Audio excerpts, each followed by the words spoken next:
आप सभी समाज बंधुओं को सर्वप्रथम मेरा नमस्कार। साथियों, पिछले 2-3 दिन से सोशल मीडिया के व्हाट्सएप ग्रुपों पर कुछ सीसीटीवी फुटेज आ रहे हैं जो ज्वेलर्स भाई की दुकानों के हैं, जिन पर लूटपाट की वारदात दिखाई गई है। ये एक सोचनीय बात है, विचारणीय बात है कि एक मामला कहीं का शांत नहीं होता, उससे पहले कोई ना कोई दूसरा मामला खड़ा हो जाता है। अभी जो वीडियो व्हाट्सएप ग्रुप पर आ रही है वह शायद पंजाब साइड से बताई जा रही है, जिसमें एक ज्वेलर्स भाई की दुकान पर एक अज्ञात आदमी आता है और लूटपाट करने का प्रयास करता है और उस ज्वेलर्स भाई के हाथ पर वह एक कटार रूपी, छुरी रूपी चाकू से वार करता है। साथियों, जैसे जैसे सोने का भाव आसमान में चढ़ता जा रहा है, चांदी का भाव चढ़ता जा रहा है, भाव बढ़ते जा रहे हैं, उससे ज्वेलर्स भाइयों के लिए चिंता का विषय है। ज्वेलर्स भाइयों की दुकान पर जो सामान होता है उसके लिए कोई टाटा 407 या ट्रक की आवश्यकता नहीं होती। ये लुटेरे, ये उठाई गिरे लोग एक थैले में ही भर ले जाते हैं। ऐसे में बहुत ज़्यादा सावधानी रखने की आवश्यकता है,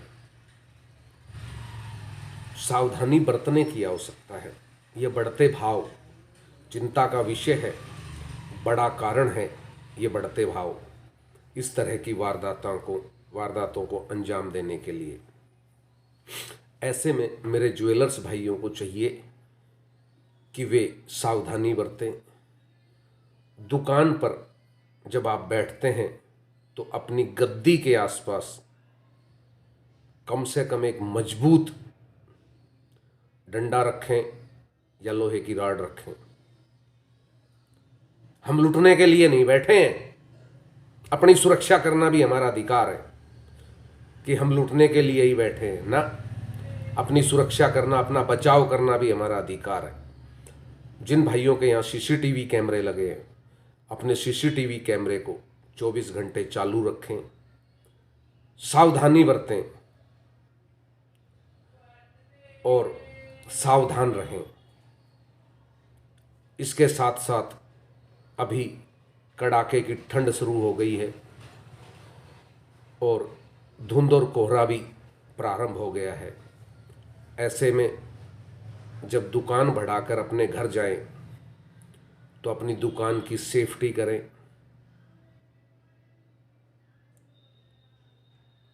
अब समय है सुरक्षित रहने का, अब समय है स्वयं की रक्षा स्वयं करने का, क्योंकि अक्सर देखने में मिलता है कि जब कहीं कोई लूट होती है, कोई वारदात होती है, तो ना ही तो कोई संगठन आगे आते हैं सपोर्ट में मदद के लिए, और ना ही प्रशासन द्वारा ऐसी कोई मदद मिलती है कि लूट के बाद लूट में जो हमारा माल जाता है वह हमें पर्याप्त पूरा मिल जाता हो, नहीं मिलता। और रही बात संगठनों की, तो संगठनों के अध्यक्ष तो जितने भी हैं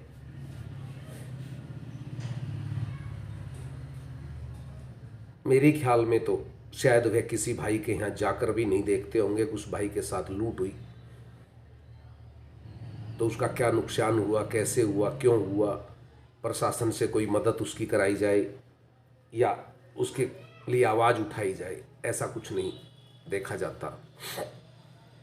बस आते भी हैं तो आए, 2 मिनट बैठे, 4 फोटो खींची, 4 फोटो खींचकर सेल्फी ली और अपने ग्रुप में डाल दी कि आज अमुक जगह गए हम, और उसके बाद इतिश्री हो जाती है। तो साथियों, ये बढ़ते भाव चिंता का विषय है, और यह चिंता आपको स्वयं करनी है। अपनी सुरक्षा आपको स्वयं करनी है। अगर आप अकेले बैठते हैं दुकान में तो प्रयास करें आपके साथ दुकान में आपका भाई, बेटा, पिता, कोई दूसरा जरूर बैठे। एक से भले दो होते हैं। और अपनी गद्दी के पास मजबूत लठ रखें, क्योंकि हमें अपनी सुरक्षा स्वयं करनी है।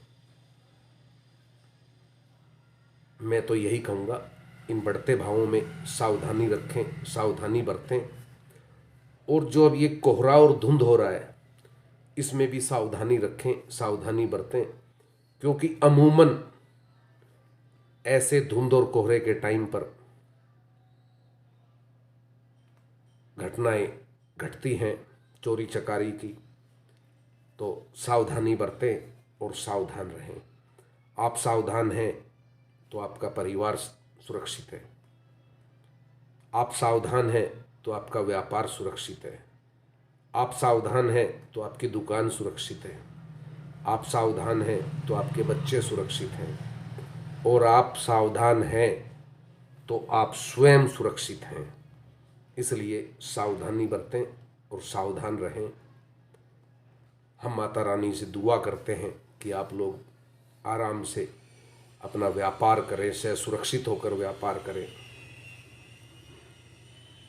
जय अजमेर जी महाराज। साथियों।